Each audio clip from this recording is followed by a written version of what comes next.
Yeah, I had other questions before, but then the election happened.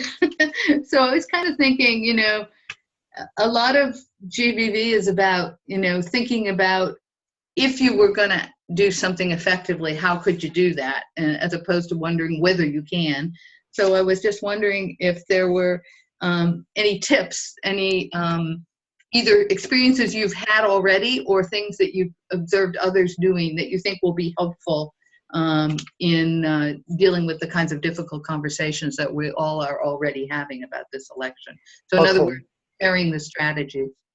Yeah, so you're inviting us, each of us, to share something that we've done, that we've observed that may be helpful in dealing with the difficult conversations in which we're engaged right now.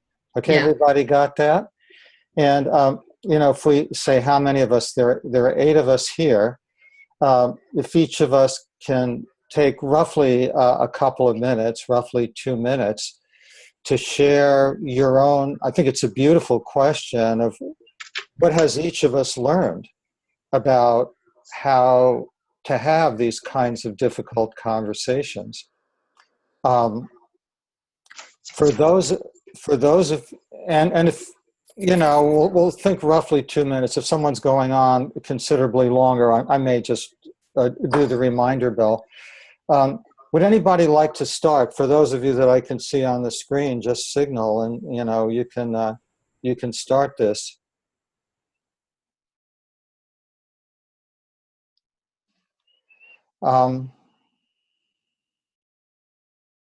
Len, okay, you're on.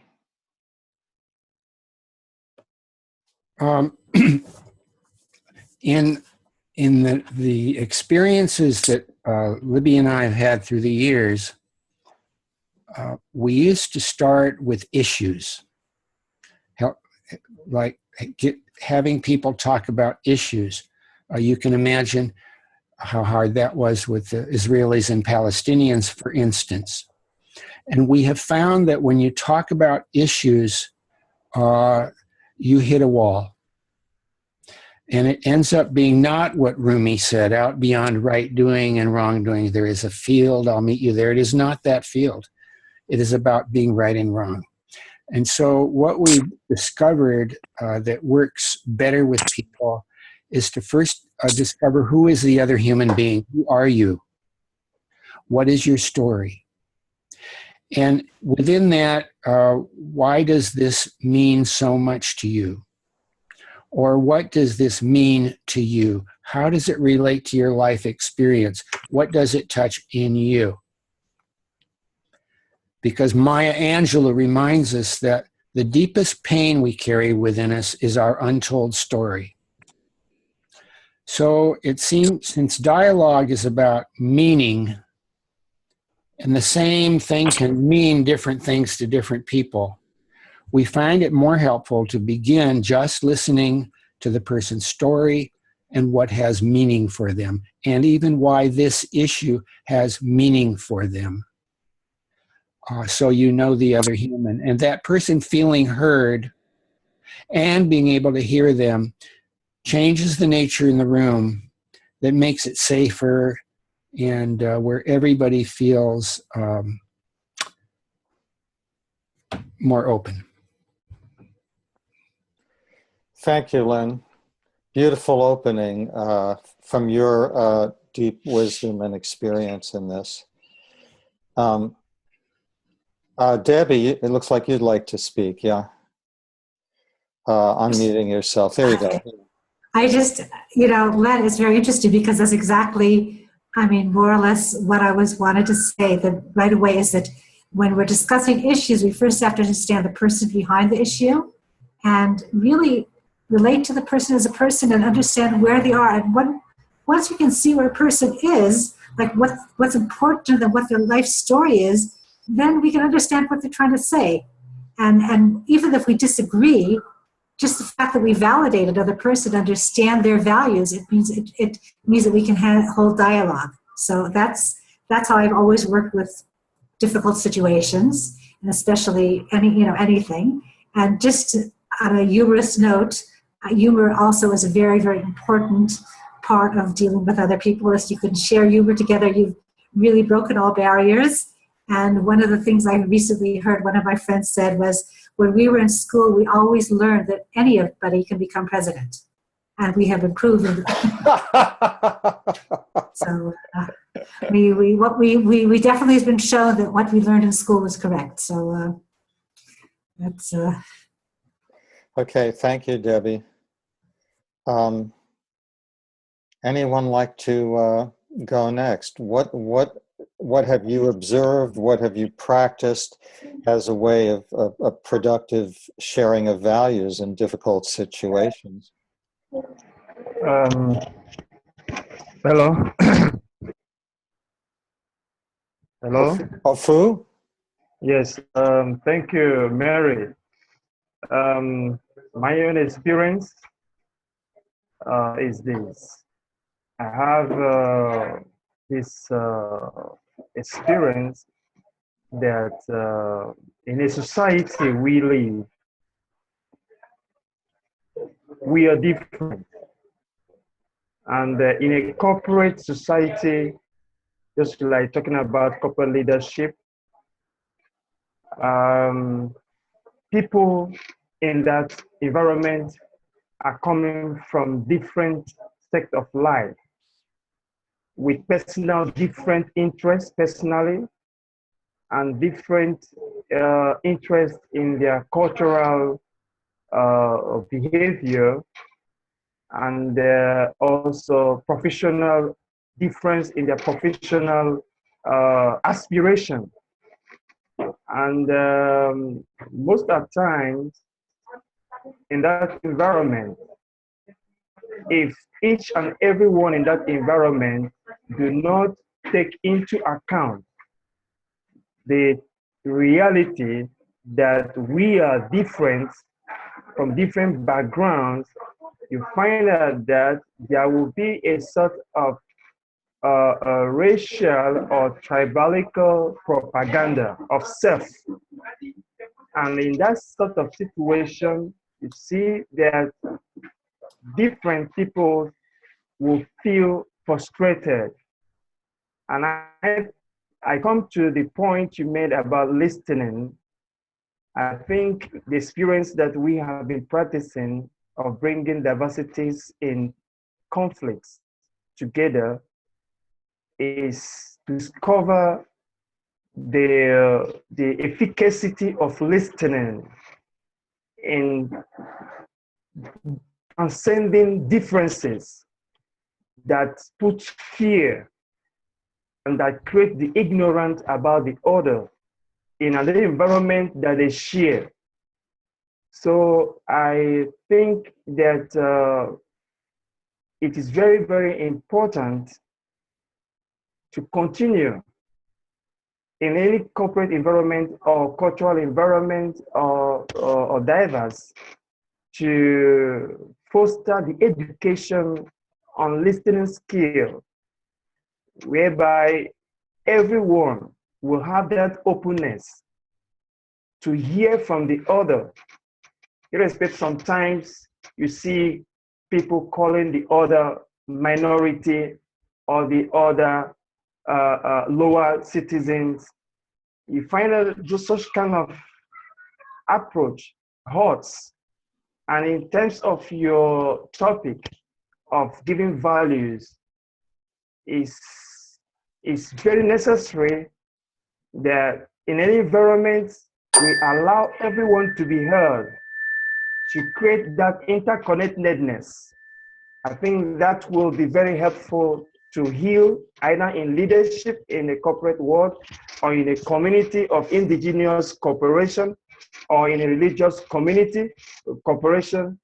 I believe that it will be very, very helpful to create that link of bridge between diversities of different backgrounds of interest or values in a society. And that will give equal voices and establish mutual understanding that can build cooperation among the diversities in one environment. Thank you, Ofu. Thank you very much for your perspective. Wendy, looks like you're ready to speak next. Oh, you need to unmute yourself. Okay, I'm not quite sure how to express this, but maybe this is from what I've learned in a long history of the nursing career, but also that I tend to be a very heart-based, intuitive type of person. So I would say really demonstrating to the other person that you're interested. And a lot of that is through body language and how you hold your head, how you really look at somebody. You know, you're looking at your watch, or, you know, you're really demonstrating, you're moving forward, you're nodding. Both Len and Arya are quite good at that. You know, you really feel like you're being heard. And so I wanted to bring in the physical, the field into this as well, in terms of showing that you care. You really care what the person has to say, and you really want to hear their input. That, I think that goes a long way too, is while we're listening to people's story, is really, really looking, really demonstrating with the heart. Thank you, Wendy. Look at Len's body language. He's the master. Hey, Jyoti, I don't see you anymore, but I see you are sending notes. Would you like to speak next? Sure. I was doing what researchers tend to do, which is going to my sources. So I didn't want to. Mary's laughing. While I searched. But I've sent out the texts with the links that I was trying to find while I was not visible here. And basically, there's a short 3-minute video that I found very helpful, which is at a personal level, a woman of color explaining her experience at a grocery store, a very common everyday situation where you might encounter racism, and how others can help with dealing with that situation, and how some of the things that she could have done, she could not do because of her skin color, because of her daughter watching, because of, you know, how it would be received, and focusing on a different value, as Mary said earlier. When you have conflicting values, you want the right timing and you want to know what's salient. And the other video is a longer one, which was helpful for me because I didn't grow up in this country, even though I'm a citizen here now, where a gentleman talked about the longer history of the slavery in the country and the race relations. And so I found Mary's tip on going in and out and taking the long perspective and then coming back to know what do you need to do differently because of having learned these things was helpful to me. So I've shared those links in the chat. Thank you, Jyoti. I'll make sure that these links are available when I send the follow-up email, so you'll all have them. And I see, Debbie, that you also have seen that that video. Halamio, can you hear me? Let's see if you can unmute yourself. There you go. Welcome, brother. Would you like to introduce yourself and offer your reflections? Hello? Hello, can you hear? Your voice is soft. Len is doing a nonverbal message to you. Oh, yes, sir. So can you hear me right now? Better. That's better. Yeah. Oh, so I'm checking with my phone. That's why I think so. Yeah. Yes. So hello from Myanmar. So my name is Lam Yon Nai, and currently working for as a teacher trainer and youth leadership developers. So according to my experience and using the engagement tools, and especially about listening for the youth development, youth leadership. So reviewing the video is I really learned from everybody else. For listening when I teach my students, and listening to each other is very important, but it is difficult for our students to have everyone to listen to each other when they had fears, and when they had fears to get to know even each other, and then to have a time to chat and to go and to hand out something like that. So what I think about the youth leadership is it's about relationship. So relationships, to get good relationship between each other, so they have some barriers with different backgrounds, what they don't know about each other. So what I do here is we do like kind of social events and different kinds of culture events from different student religions and culture practice, and bringing these festivity practice into the classroom and combine with my lesson. So they had the time to learn from each other, and then they so that time they just a little bit forget about who they are in the past and what they are. So they are engaged in the lessons and the activity, and then in this ways our youth get to know each other and understand different background and the culture and their religious practice. So why doing this? There is a listening is core principles. So, but I still find some difficulty when I let my students practice different way of listening skills. But during this time, I just noted like kind of connection, using different way of electronic device and into a listening areas. So today, this video conference, luckily I just joined with you all because of the Living Land Health. So I think I really thank you very much to learn to know and to get to know everybody else from the screens. But a little bit strange for me, for this is the second time, but it's like the first time. So Thank you, Halamyo. Thank you very much. And thank you, Len. I'm sorry. Are you still?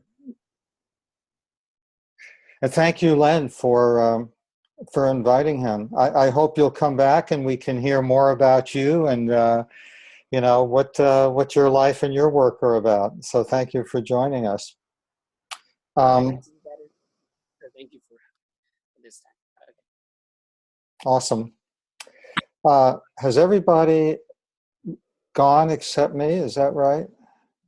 Okay. So Mary, my response to your question is something I learned. Just let's see. Somebody's having noise happening. That might be you, Halamyo. Maybe if you can mute yourself again, that would be good. Thank you. Something I learned from my son, Adam, in an online family conversation that was going on this past week.